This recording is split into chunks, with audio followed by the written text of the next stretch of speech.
Bonjour, bonjour bien-aimé. Dans les quatre coins du monde entier, hommes, femmes, enfants, peu importe ton âge, plus particulièrement l'Europe, la France. Ce message, cette vision te concerne sûrement. Si tu n'habites pas la terre française, tu peux avoir une relation directe ou indirecte qui se trouve là-bas. Alors tu peux envoyer ce message pour la prudence et pour l'avertissement et pour la protection de la personne. C'était la journée de jeudi pour vendredi de ce mois et de cette année où le Seigneur Jésus m'a fait grâce de me montrer une grande vision.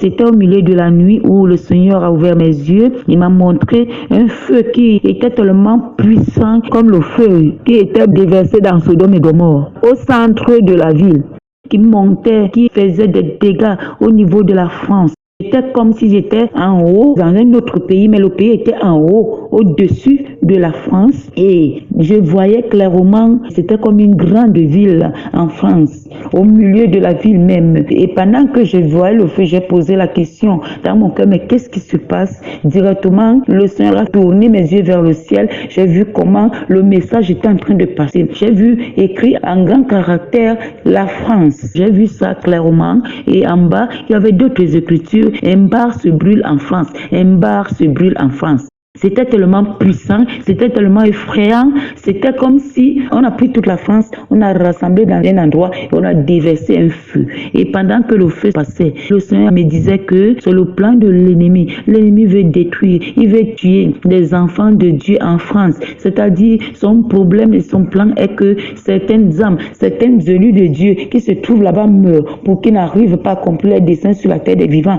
Et que si possible, toute la France brûle parce que plusieurs ne sont pas repentis.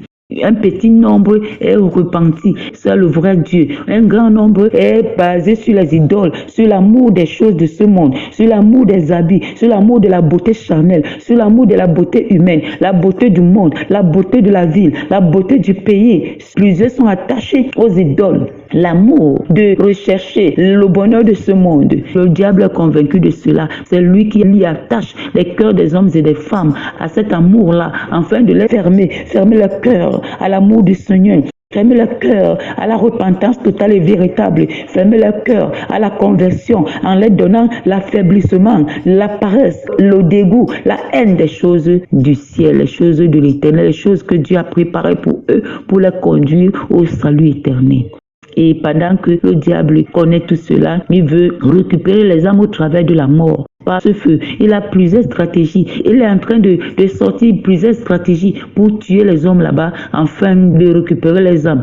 Alors, le Seigneur vous demande de vous repentir sincèrement, parfaitement, fidèlement, pour le suivre en esprit, en vérité, afin que le désastre n'arrive pas dans vos vies.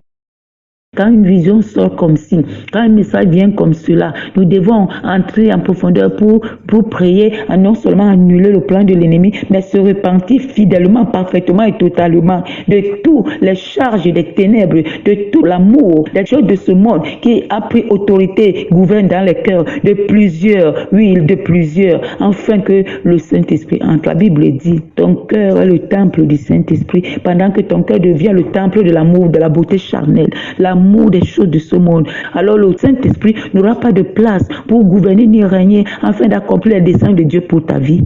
Plusieurs, dans les quatre coins de l'Europe, la France, portent la Bible, partent à l'église, mais pas pour rechercher ou rencontrer leur Créateur, mais plutôt chercher la solution à leurs problèmes. Alors qu'aucun problème n'est pas un Dieu pour qui que ce soit. La Bible nous dit que cherchez premièrement le royaume des cieux et sa justice. Ensuite, tout vous sera accordé. Aujourd'hui, les hommes recherchent d'abord la suite sans rechercher les deux. Bien-aimés, frères, sœurs qui m'écoutent en ce moment, le Seigneur vous aime, le Seigneur nous aime. C'est la raison pour laquelle nous donne de telles visions, de telles informations, afin d'exposer le plan des ténèbres, le plan des ennemis, le plan du diable, Satan, Lucifer, pour qu'il n'arrive pas à se glorifier. Le Seigneur t'aime. Alors, pendant que tu écoutes le message, tu envoies plusieurs personnes pour que le Seigneur les épargne du plan de l'ennemi, de la mort subite dans leur vie. Après cette vision, il y avait encore d'autres visions qui suivaient. Il y aura la suite dans un instant. Soyez bénis, soyez fortifiés, soyons confiants en l'Éternel et aimons Dieu de tout notre cœur par le soutien du Saint-Esprit. qui a fait un plan de vie pour chacun de nous et qui tient compte de sa fidélité pour accomplir ce plan dans ta vie et dans la vie de tous. Au nom de Jésus, béni soit le Seigneur. Béni soit l'Éternel, le Dieu des dieux, le Père des esprits, qui par amour continue de nous parler, de parler à la terre entière parce qu'il nous aime. Et il continue de parler à l'Europe, parler à la France. Bien-aimé, je crois que le Seigneur continue simplement son œuvre. Ecclésiaste dit rien de nouveau sous le soleil. Bien-aimé, c'est un rappel pour continuer à attirer l'attention des uns et des autres que Jésus-Christ est là. Bien-aimé, alors que le Seigneur a montré à la servante de l'apôtre comment un feu embrasait particulièrement la France, je voudrais qu'au travers de cette vision, nous nous arrêtons sur un certain nombre d'éléments. Premièrement, le feu qui était à l'image de Sodome et Gomorrhe. Pourquoi le Seigneur a envoyé le feu à Sodome et Gomorrhe? Bien-aimé, la Bible nous dit dans le livre de Genèse 19, c'est parce qu'il y avait beaucoup trop d'abominations, trop de désobéissance, trop de faux dieux, trop d'idolâtrie. Les gens s'étaient détournés complètement du Seigneur et chacun faisait ce qu'il voulait. Et le Seigneur a tellement parlé, tellement averti que Sodome et Gomorrhe n'a pas voulu se repentir. Il a envoyé le feu. Pourquoi le Seigneur peut montrer de telles visions? Bien-aimé, il s'agit de la colère de Dieu. La colère de Dieu qui attire l'attention des fils et des filles d'Abraham qui se trouvent sur cette terre, de revenir totalement à Dieu, d'abandonner ces choses. Bien-aimés, nous voyons aujourd'hui, les choses contre nature sont devenues nature. Des choses qui sont complètement rejetées, réprimées, qui sont en abomination devant l'Éternel, sont celles-là qui sont clamées, celles-là qui sont adulées. Tout le monde court, se rue jusqu'à oublier Dieu. Or, notre Père et notre Dieu est un Dieu jaloux. Et devant de telles abominations, nous allons juste forcer l'Éternel à réagir d'une certaine manière. Mais je bénis le Seigneur, pourquoi? Parce que lorsqu'il montre ces choses, c'est parce qu'il veut que le peuple qu'il a tant aimé, les fils et les filles d'Abraham qu'il a envoyés sur cette terre, soient saisis et qu'ils se repentent et reviennent à lui totalement. Bien-aimé, le feu a touché un espace particulier. Elle a dit c'était au centre. Que représente le centre? Nous allons dire le centre, c'est le cœur. Bien-aimé, Dieu ne regarde pas l'apparence. Dieu regarde le cœur. Et pendant qu'il regarde le cœur, je veux dire à quelqu'un, ton cœur doit porter en lui l'adoration au véritable Dieu. Et pour que ton cœur porte l'adoration au véritable Dieu, il doit être dépouillé totalement de tous les faux dieux, de toute forme d'idolâtrie. Or, lorsque nous regardons dans notre naturel, l'idolâtrie a pris toute la place. Mais le Seigneur nous dit jusqu'au livre d'Apocalypse que les idolâtres n'hériteront pas, n'entreront pas dans le royaume des cieux. Alors si tu sais que tu es sur cette terre et tu crois à un Jésus sauveur, un Jésus Seigneur qui a préparé une place pour toi, bien aimé, c'est également un appel à sortir de l'idolâtrie. L'idolâtrie, c'est simplement donner la place de Dieu à des choses contraires à Dieu. Bien aimé, tu dois rechercher ce qui a pris la place de Dieu dans ta vie. Est-ce le travail? On voit aujourd'hui des personnes qui ont 3 lieux de travail. Ils courent pour chercher de l'argent. Ils ont tellement oublié Dieu. On n'a même plus le temps pour la famille. On n'a plus le temps pour soi. On n'a plus le temps de se souvenir qu'il y a un Dieu qui nous pompe son souffle. On ne le paye même pas. On l'a gratuitement pendant qu'il y a beaucoup d'autres personnes qui sont dans des hôpitaux, dans des centres de santé et qui payent l'oxygène. Bien aimé, on ne pense même pas à celui qui nous le donne gratuitement parce que nous sommes dans l'acharnement du travail. Bien aimé, nous devons nous repentir et nous devons rechercher Dieu. Il a dit, cherchez-moi comme vous cherchez de l'argent. Bien aimé, Dieu veut qu'on s'arrête un instant. Il veut qu'on s'arrête pour le considérer.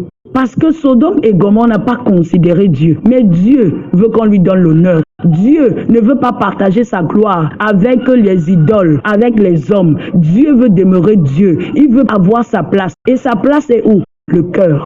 Corinthiens nous dit, ne le savez-vous pas, votre corps est le temple du Saint-Esprit.